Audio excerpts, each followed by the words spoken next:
Movie start होती है एक फिलीपीन के एयरपोर्ट को दिखाते हुए, जहां कोरियन क्रिमिनल्स को भेजा जा रहा था कोरिया, और वहां पे एक आदमी क्रिमिनल से बदला लेने के लिए अपने आप को एयरपोर्ट पे ब्लास्ट कर लेता है, जिससे बहुत से लोग मारे जाते हैं। इस हादसे के बाद डिसाइड होता है कि अब कोरियन क्रिमिनल्स को कार्गो शिप से फिलीपीन से कोरिया भेजा जाएगा। अब दिखाया जाता है कि वो कोरियन क्रिमिनल्स जो फिलीपीन में पकड़े गए थे, इन्हें कार्गो शिप की मदद से फिलीपींस से बुसान साउथ कोरिया पहुंचाया जाएगा। ये सफर होगा पूरे 3 दिन का। बस से बहुत सारे क्रिमिनल्स को उतारा जाता है। अब यहाँ पे कुछ इंपॉर्टेंट क्रिमिनल्स के बारे में बता देती हूँ, बाकियों को रहने देते हैं। सबसे पहले बदतमीज जोंगदू, ज्यादा ना बोलने वाला दोइल और को कुनबे, पुलिस ऑफिसर्स में से सीनियर सोपू और सीनियर दायोन। इन सब के अलावा डिटेक्टिव जंग, एक डॉक्टर और एक नर्स। जोंगदू सीनियर वू से बदतमीजी करता है। वो उनकी बेटी के बारे में कमेंट पास करता है, जिसका जवाब वो उसे लातों मुक्कों की सूरत में देता है। इन सब को अब कार्गो शिप में लाया जाता है। एक कमरे में 2 क्रिमिनल को हैंडकफ किया जाता है। जोंगदू एक टीचर था जिसने 13 लोगों का रेप और मर्डर किया था। दूसरी तरफ फीमेल प्रिजनर में से एक औरत ने अपने हस्बैंड और इन लॉज का मर्डर किया था। फीमेल प्रिजनर पे नजर रखेगी दायोन और सीनियर। दूसरी तरफ सीनियर वो बाकी पुलिस ऑफिसर को कहते हैं कि इन क्रिमिनल्स पे कड़ी नजर रखी जाए, क्योंकि इस शिप पे सीसीटीवी कैमरास नहीं है, और क्रिमिनल्स को बिहेव करने का कहते हैं। दूसरी तरफ बुसान के कंट्रोल सेंटर में आते हैं सेंट्रल कमांडो के लीडर, जो वहां पे मौजूद टीम को जाने का ऑर्डर देते हैं, क्योंकि अब ये और इनकी टीम को जिम्मेदारी दी गई है उस शिप की। दूसरी टीम का लीडर कहता है कि उन्हें ऐसा कोई नोटिस नहीं मिला, तो वो उन्हें नोटिस दिखाते हैं। वो लोग वहां से चले जाते हैं।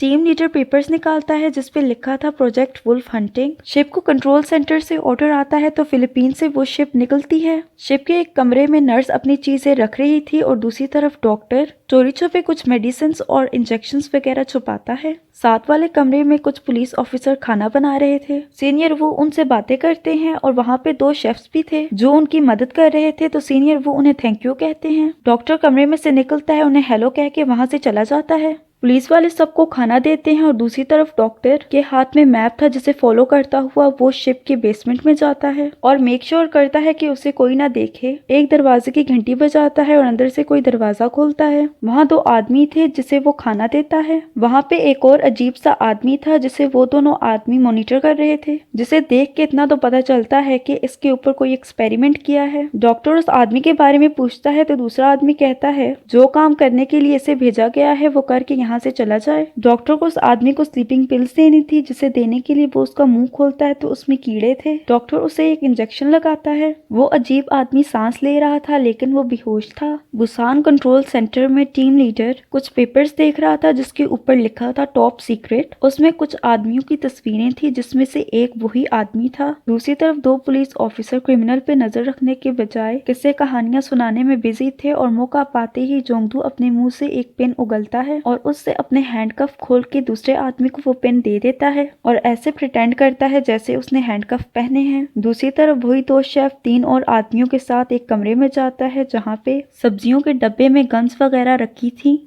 फ्लैशबैक दिखाया जाता है जहाँ पे उन आदमियों ने उन शेफ्स को मार डाला था और उनकी जगह भेस बदल के शिप में आ गए थे। ये लोग गन्स लेके रूम से बाहर निकलते हैं, तो 3 ऑफिसर्स उन्हें देख लेते हैं। ये लोग बड़ी बेरहमी से उन तीनों ऑफिसर्स को जान से मार डालते हैं और इनकी लाशों को फ्रीजर में रख देते हैं। लाशों का बहुत सारा खून नीचे जा रहा था। ये लोग अब पहुंचते हैं शिप के कंट्रोल रूम में। कैप्टन और एक और आदमी को वो लोग मार देते हैं। बाकी बचे हुए 2 लोगों से वो लोग इन्फॉर्मेशन लेते हैं, और एक एक करके वो लोग जितनी भी कम्युनिकेशन की चीजें उन सबको तोड़ते हैं। दूसरा आदमी एक एक्स लेके रूफ पे जाता है और केबल्स को काटना शुरू करता है। दूसरी तरफ बुसान कंट्रोल रूम में सारे सिग्नल जा चुके थे। वहाँ पे एक केओस सा मच गया था, और टीम लीडर कहता है कि जल्दी वो इस प्रॉब्लम को फिक्स करें, लेकिन शिप का कोई भी कम्युनिकेशन मीडिया काम नहीं कर रहा था।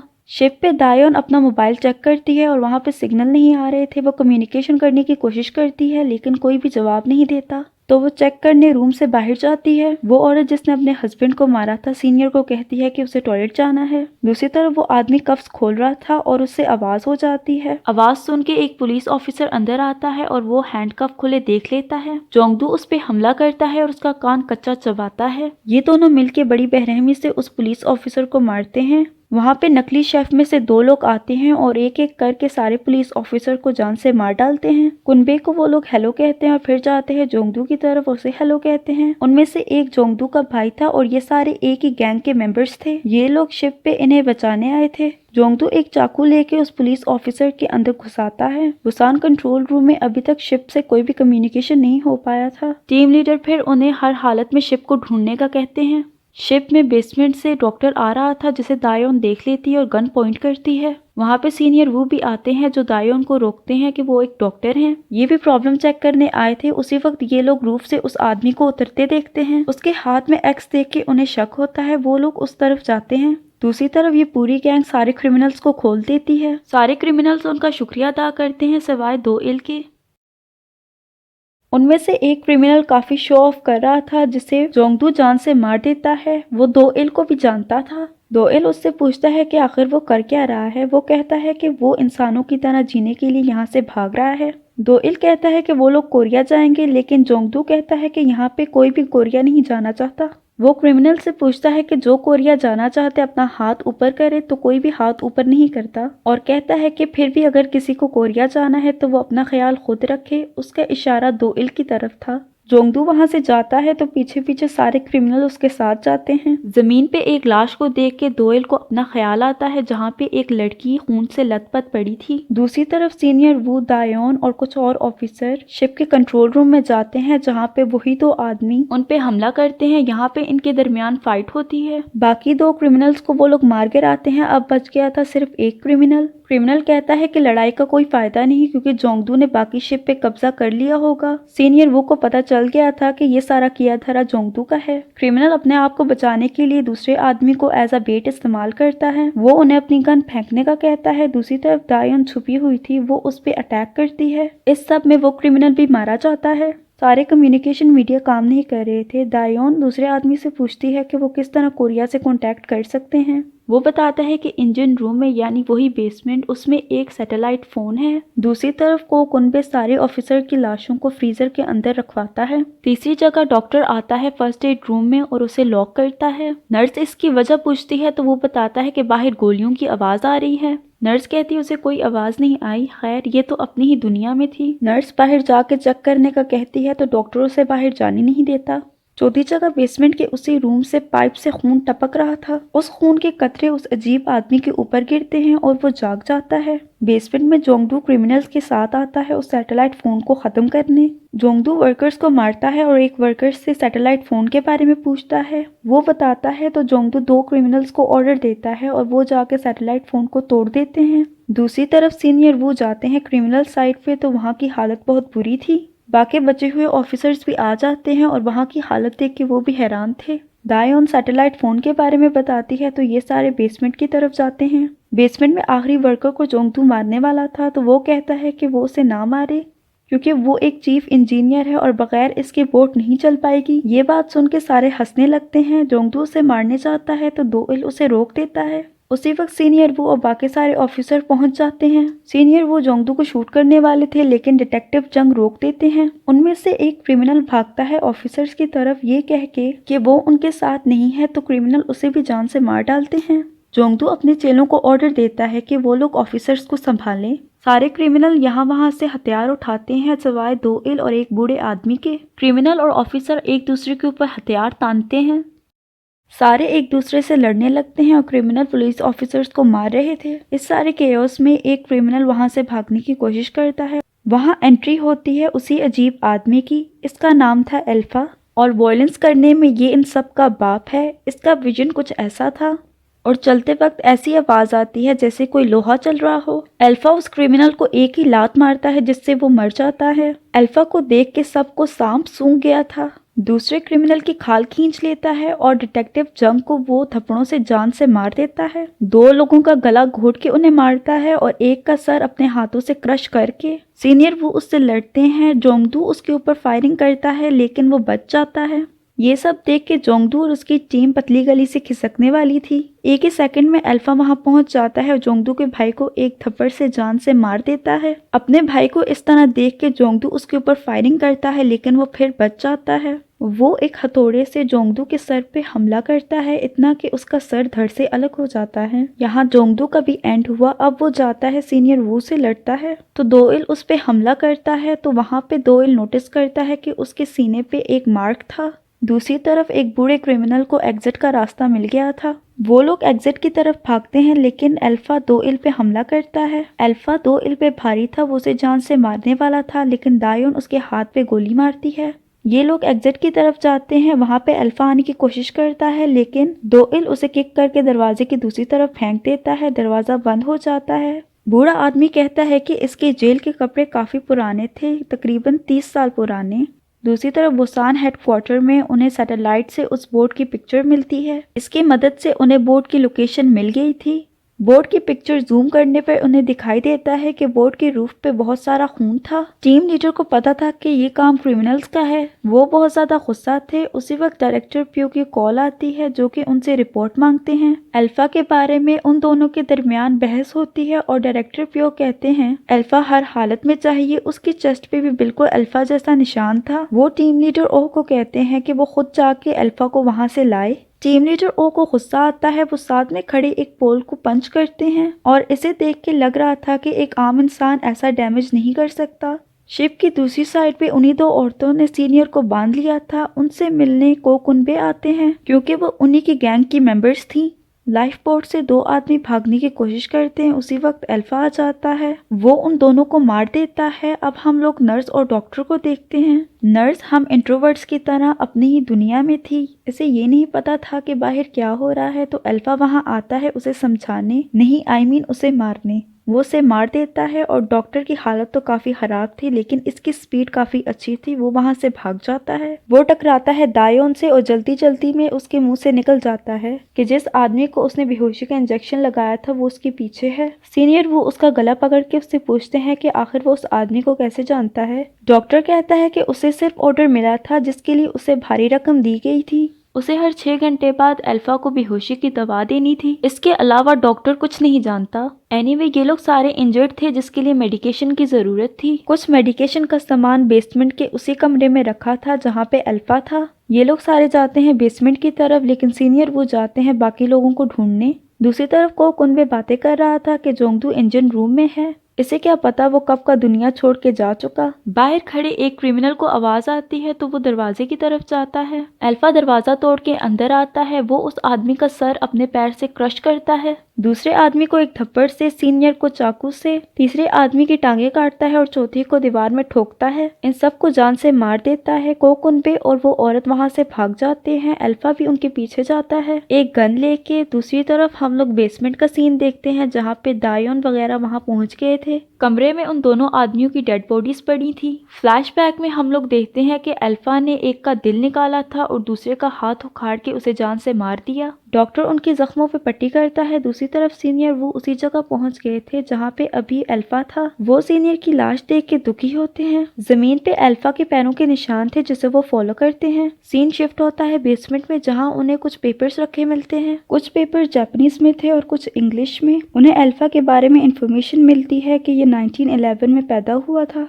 ये एक कैदी था जिस पे 1943 में जापानी सोल्जर्स ने एक्सपेरिमेंट किया था एक आम इंसान को ह्यूमन वेपन बनाने के लिए, ताकि उनसे होने वाली अगली नस्ल एक आम इंसान से 5 गुना ज्यादा ताकतवर होगी। इसलिए अल्फा एक आम इंसान से 5 गुना ज्यादा ताकतवर था। ये सेंसिटिव था आवाज और खून की स्मेल से, और इस पे एजिंग का भी असर नहीं था। इसके कैरेक्टरिस्टिक मिलते थे वुल्फ से। बैक फ्लैश दिखाया जाता है 1943 का, जहाँ पे डॉक्टर उसके ऊपर एक्सपेरिमेंट कर रहे थे। वहाँ पे जापानीज सोल्जर्स भी थे। सर्जरी सक्सेसफुल होती है तो ये लोग सारे मिलके तालियां बजाते हैं। तालियों की आवाज से अल्फा जाग जाता है। एक एक करके वो सबको मारने लगता है। जापानीज सोल्जर का एक्सपेरिमेंट पूरा सक्सेसफुल नहीं हुआ था, इसलिए वो अल्फा को मारने का ऑर्डर देते हैं, लेकिन अल्फा उन्हीं ही जान से मार देता है। उस टाइम से लेके अब तक अल्फा जिंदा है। कोकुनबे और वो औरत अल्फा से भाग के लिफ्ट में जाते हैं। ये लोग सुकून का सांस लेते हैं। उसी वक्त अल्फा लिफ्ट के ऊपर लैंड होता है। ये लोग वहां से भागने की कोशिश करते हैं, लेकिन लिफ्ट स्टक हो चुकी थी। अल्फा लिफ्ट पे फायरिंग करता है लेकिन उसकी गोलियां खत्म हो जाती हैं। गोलियों की आवाज़ सुन के सीनियर वू उस तरफ जाते हैं। अल्फा पैरों से लिफ्ट की छत में सुराख करता है। उस सुराख से वो को कुनबे को ऊपर खींचता है। वहाँ सीनियर वो आते हैं जो उस लेडी को बचाते हैं। इस चक्कर में उनकी गन की गोलियां खत्म हो चुकी थी।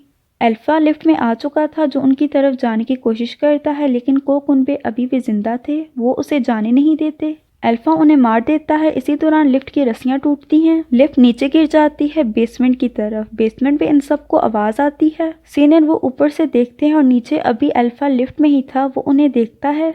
वो औरत रोने में बिजी थी तो सीनियर वो उसे जबरदस्ती लेके जाते हैं।